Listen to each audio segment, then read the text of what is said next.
Bore da, Connor. Bore da. Thank you so much again for meeting me. And this morning we're going to be looking at another element of the teaching standards. So today we're going to be looking at challenge and expectation. And I think for this conversation we're going to be really starting to unpick what confidence looks like in terms of knowing your children, knowing your class and their characteristics and their abilities. And really as you move through this standard, it's showing that sort of more in-depth understanding and reflection. So I think we'll start at the obvious place, which is where were you in your confidence at the beginning before you even began teaching and when you first started at Palmerston? Yeah, so when I initially walked through the doors, I was quite unsure in terms of what I was meant to be doing. You look at your timetable and you see R&E time and you think to yourself, how can I best use this? How can I use best practice in the school to take advantage of this time which allows me to go into different classrooms and see how challenge and expectation is used by different teachers. And in my own class, with the help of my mentor, I've been able to see things that she's been doing in her classroom.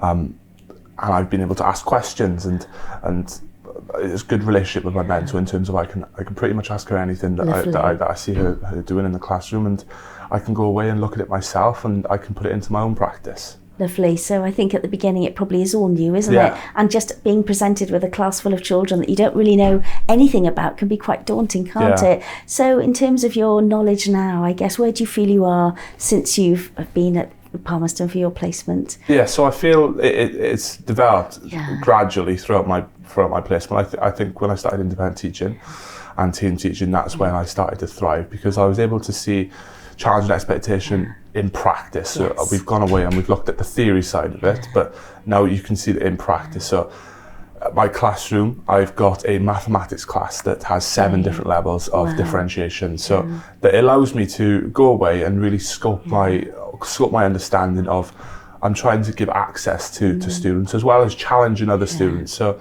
I've been given a good chance of that. We've got resource-based learners, and we've also got more able and talented learners. So that really gives you an opportunity to two ends, so we say. A really wide spectrum, isn't it? Exactly, that's the point, yes. So I've been able to look at challenge and expectation in the classroom through different forms of, shall we say, practice. So I look at questioning, I look at modelling, I look at previous work that we've looked at, and I can combine different elements from shall we say, different sides of pedagogical terms that I can use in the classroom and see how I can use them whilst trying to, shall we say, make sure that the challenge in the classroom is a high enough standard for the learners. And I think you've mentioned the fact that challenge and support is a big part of this, isn't it? And knowing your children really well. And I guess none of this would have happened without those conversations with your mentor. You talked about observing her and, seeing what was going on and having those conversations. So where do you feel you are now on your journey?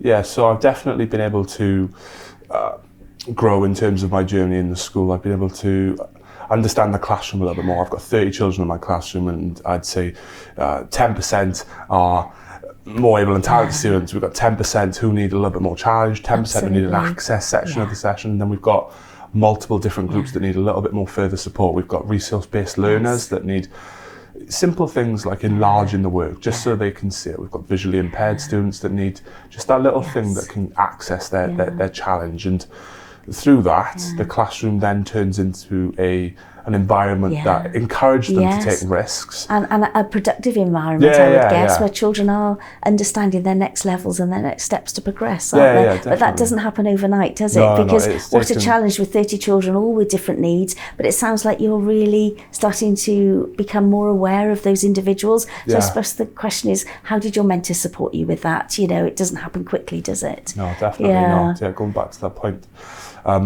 It takes time and refining the process in terms of, so the question was why do we do this? I was fortunate to go away and speak to other peers and other mentors and discuss different types of, should we say, techniques I can use in the classroom. So we've got Gareth Coombs questioning that I can use at the end of the session, which allows me to really probe deeper. So if I can see a child is flying through, should we say, a piece of work, I can put a question in that is thought provoking, gets them thinking a little bit more outside of the classroom, should we say, and speaking to my mentor and discussing things on how we can challenge our students. Like you said, there's 30 students, Brilliant. each need their own challenge. Yeah, absolutely. And questioning is a massive part of that. And I think you've spoken to me before about your understanding of formative assessment as well, and that in-class sort of questioning and live feedback to actually understand where a child is in their next step. I think, that's a huge part of it as well, isn't it? And I suppose we're linking back to all the theories we talked about earlier.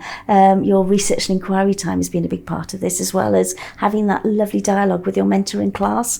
And I suppose, you've spoken to me as well about your planning and your evaluations. I think everything starts to come together, doesn't it, when you're looking at how we can support and challenge those individuals. So, we use a Driscoll method, which really puts us in a position where we've got to think about why we use things. Why have I seen this in the classroom? And why is it used in the classroom? And it goes back to that word why again. Yeah, and I think that's something I've seen you use with the children as well, which is great, isn't it? Because of course it's going back to the bigger picture and the purpose to make links to their learning and make it more authentic. But yes, it's certainly something which is an ongoing journey, isn't it, as you develop your confidence in this placement. But again, I can see, your sense of motivating those children from a result of that growing understanding of where they can be, pushed, where they can be supported, is certainly something we're observing when you're looking at the children in your class. So thank you so much today, Connor. Diolch.